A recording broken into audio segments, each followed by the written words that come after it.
Hey friends, a month or so ago I did a video on how to make the Reuteri yogurt that was made popular by Dr. Davis. If you haven't seen that video, I recommend going and checking it out because I go into all of the reasons why you would want to put any effort into making this special probiotic yogurt. I call it yogurt even though technically it is a fermented dairy because it doesn't have the correct strains in order to be called yogurt, but it looks and acts and tastes like a yogurt, so I just call it yogurt. One of the amazing things about the Reuteri probiotic is that it helps to fight SIBO. It helps prevent SIBO, it helps prevent SIBO relapse. It colonizes the upper GI tract where SIBO would be, and so it helps like push out the bad guys and populate with all the good guys. But for those that are actually battling SIBO, which I count myself as one of those people, Dr. Davis actually recommends a yogurt made with the Reuteri plus 2 other bacteria strains.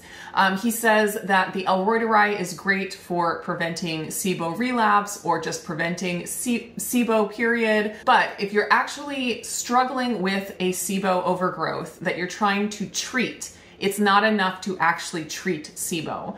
But what he hypothesizes is that this other yogurt that's made with the Reuteri plus 2 other strains is possibly a good treatment for SIBO. So since I am battling SIBO right now, I of course have been making this 3-strained super SIBO yogurt. And I've had a lot of you guys ask about that specific recipe because I shared just the Reuteri yogurt before. But then I mentioned that I was making this 3-strain yogurt and a lot of you guys were interested in hearing more about that. So I am going to be making a batch here today and showing you exactly which probiotics and brands that I bought. I am 100% going off of Dr. Davis's recommendations. I 100% recommend picking up his Super Gut book. It has all of the recipes in here for the Reuteri yogurt, the Super SIBO yogurt, as well as a bunch of other kinds, because you can like ferment each of these separately. They each have their own preferred temperatures. So if you want all of the information and like the whole protocol and everything, all the information behind it, I highly, highly recommend this book. I can't recommend it enough. I am going to be sharing like my method of making the yogurt, so a few different tips and tweaks that I have made in order to make it work for me in my kitchen. But this is 100% Dr. Davis's recipe. So before we get into the recipe itself, I'm going to talk about the ingredients just a little bit. Just a quick break to say thank you to the sponsor of today's video. Element is an electrolyte mix that contains everything that you need and nothing that you don't. Their electrolyte formulation is science-backed and it tastes really great. They have a lot of refreshing fruity flavors. I love the raspberry salt and the citrus salt. Those are my 2 favorite. But I love also that they have come out with some cozy, warm flavors. This is their chocolate medley box, and it has the chocolate salt, which you can get year-round, but it also contains chocolate mint, which is a seasonal flavor, and caramel chocolate, another seasonal flavor, brand new for this year. I have been loving having these in my tea. With the flavors, they give you this cute little recipe booklet that has all these different drink ideas. Chocolate chai. And so I started making different chai teas and like jasmine chocolate mint tea. I've been loving getting my electrolytes in with these warm, cozy drinks. Right now, Element is offering my viewers a special deal where with any purchase, if you want to try their chocolate medley and you make a purchase for that, you will get a free 8-pack of all of their regular flavors. This is a great way to try all the different flavors, or this makes a great stocking stuffer. To get this deal, just go to drinkelement.com/indigo. That's drinklmnt.com/indigo, and you will get your free sample pack with any purchase. Thanks again to Element for sponsoring this video, and now back to the kitchen. So of course there are the probiotic supplements, but the great thing about making a yogurt and getting your probiotics this way is that you don't have to continually buy the probiotics. If you do this recipe right, you can take a little bit of the batch of yogurt you made and use it as the starter for the next batch. Next is the inulin, or the prebiotic fiber that is called for in the recipe. And I've had some people really confused about why you would add the prebiotic fiber. You know, like, I've been making yogurt for 50 years and I've never even heard of adding prebiotic fiber. And if you're just wanting to make a delicious yogurt, just, you know, culinarily, then you don't need to add a prebiotic fiber. This yogurt or fermented dairy is specifically like a therapeutic amount of probiotics. And if you want to culture those probiotics and get to those therapeutic amounts, then you want something for those probiotics to eat and continue to replicate. So that is what the prebiotics do. Prebiotics feed probiotics. So I like to use the inulin for this recipe. I find that it mixes in well. You can also use raw potato starch, and I have tried that. But what I have found is that even though it looks like it mixes in really well in the beginning, by the time the yogurt ferments and I'm eating the yogurt and I get to the bottom of the jar, there's like this layer of potato starch sludge at the bottom that's kind of gross, and it makes me wonder like how much of that prebiotic actually got eaten by the probiotics, and just unpleasant. But I don't have that issue with the inulin, so that's why I choose to use inulin. Now about the dairy that you choose. You can do like a whole milk if you want a lower fat version, but I definitely recommend what Dr. Davis recommends, which is half and half. It makes the most incredible, thick, like Greek style yogurt without any of the straining. You don't have to strain it at all. There's hardly any way. And it's just decadent and delicious with the half and half. You do want to make sure that you get an ultra pasteurized half and half. A lot of people have asked if they can use like raw milk for this recipe. And while raw milk has all kinds of incredible benefits, it is not good for this kind of a fermentation because the bacteria that's still alive in the raw milk will compete with the other strains of bacteria that you're wanting to grow. So basically you want as blank of a slate as possible with the dairy that you choose, and that's why the ultra pasteurized is the best choice. You also want to check the ingredients to make sure it doesn't have any like carrageenan or added gums. For my yogurt maker, I am going to be using my Instant Pot Pro, which I absolutely love for making yogurt. It is the 8-quart size, and I can actually fit 4 mason quart jars in there. So I can do an entire gallon of yogurt at a time inside the jars. Now, if you were to make yogurt just in the Instant Pot liner itself, you could get even more in there, but then of course you'd have to transfer it to another container before you put it in the fridge. I love being able to do the yogurt in jars, and so I can just pop a lid on them, throw them in the fridge, and it's basically no mess after I finish fermenting the yogurt. This Instant Pot Pro and also the Instant Pot Pro Plus both have adjustable yogurt temperature settings. Some of the older models of Instant Pots only have, it's just one setting. You just put it on the fermentation and it's, I forget what temperature it is.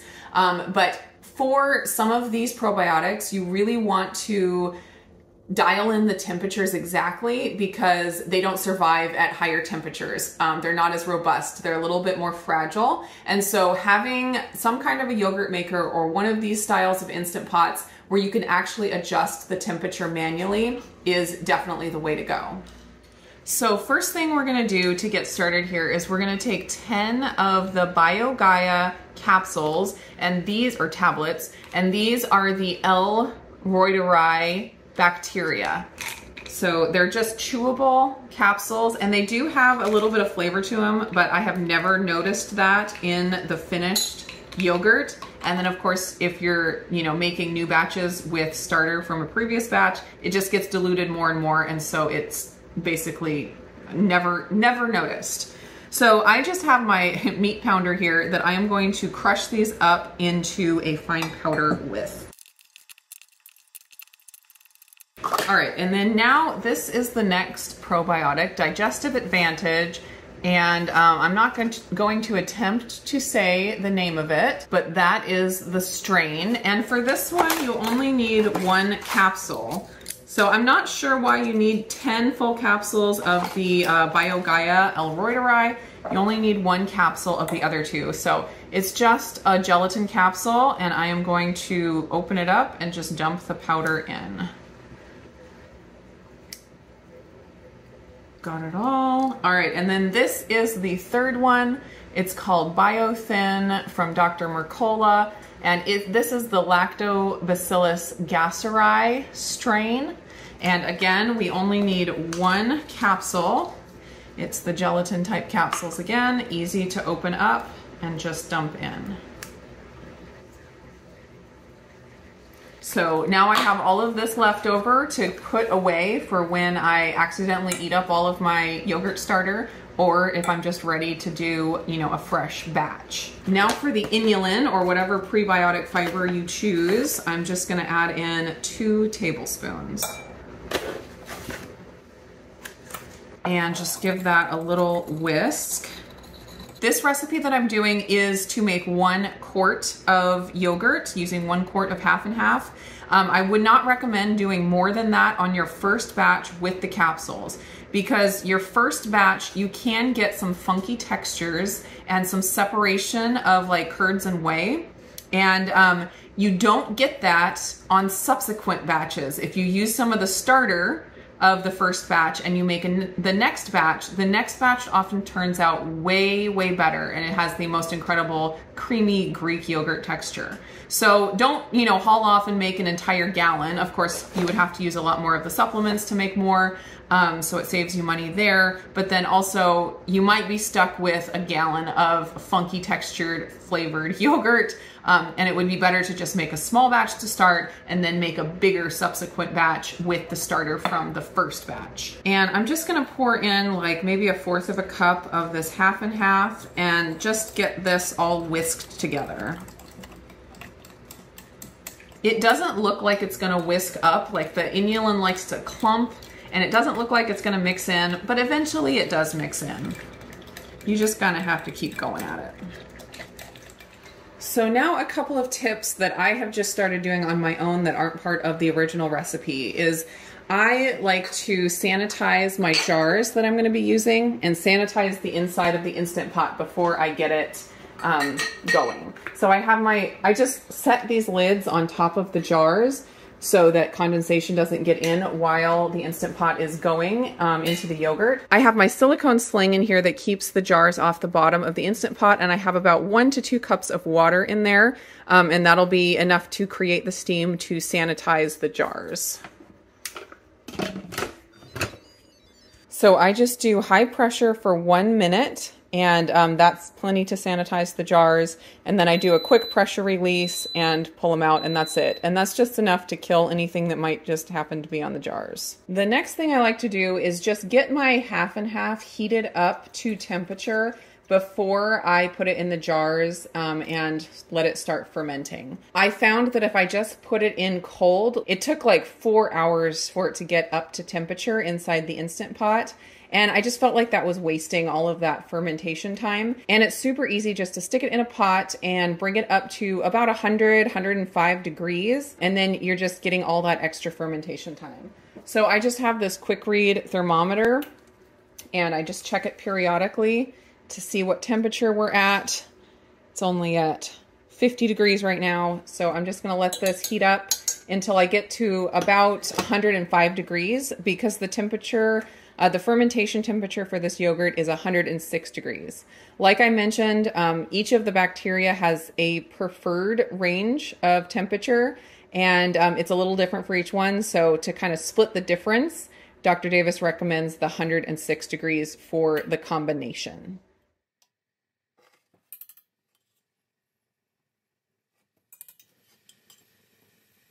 All right, that's good enough for me. 105 is plenty. The Instant Pot is almost up to pressure, and I am going to just mix my warm half and half into my starter and inulin mixture.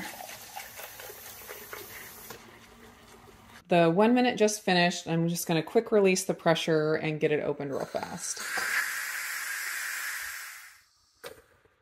There we go.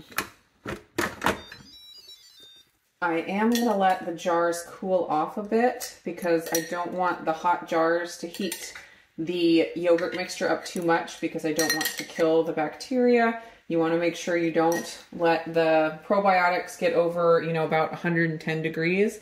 That's when you're going to start killing them. The water that was down in the bottom of the Instant Pot for the sanitizing, you can either leave in there or you can dump out. I just went ahead and dumped it out just to avoid too much condensation, but either way is fine. So I have my 1 quart of half and half plus the other ingredients, which would fill a quart jar completely to the top. And I didn't want that. I want a little headspace. So I am opting to use 2 24-ounce jars or 3-cup jars. Just gonna divide this between them. Oh, and try not to make too much of a mess.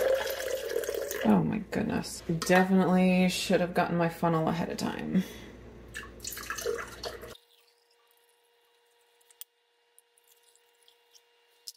So I'm just setting my lid here on top and putting these down into my Instant Pot.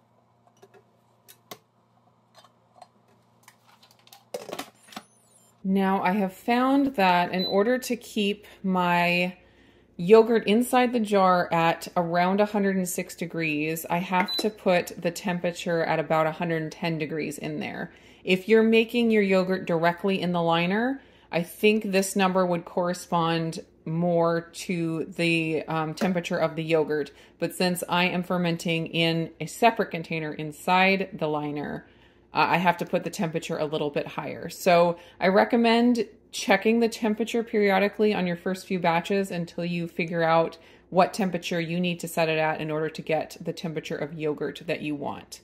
So I have it set at 110 degrees for 36 hours, and I am just going to let it do its thing for a day and a half.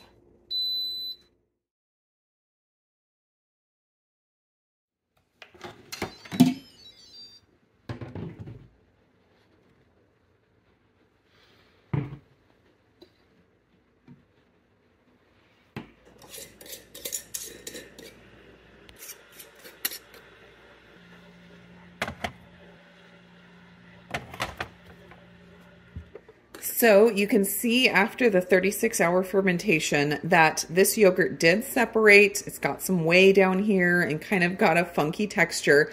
Don't be concerned if your yogurt turns out this way. This is very, very normal with the first batch made with the supplements as the starter. But don't throw this away unless it smells completely rotten or is like growing colors on the top.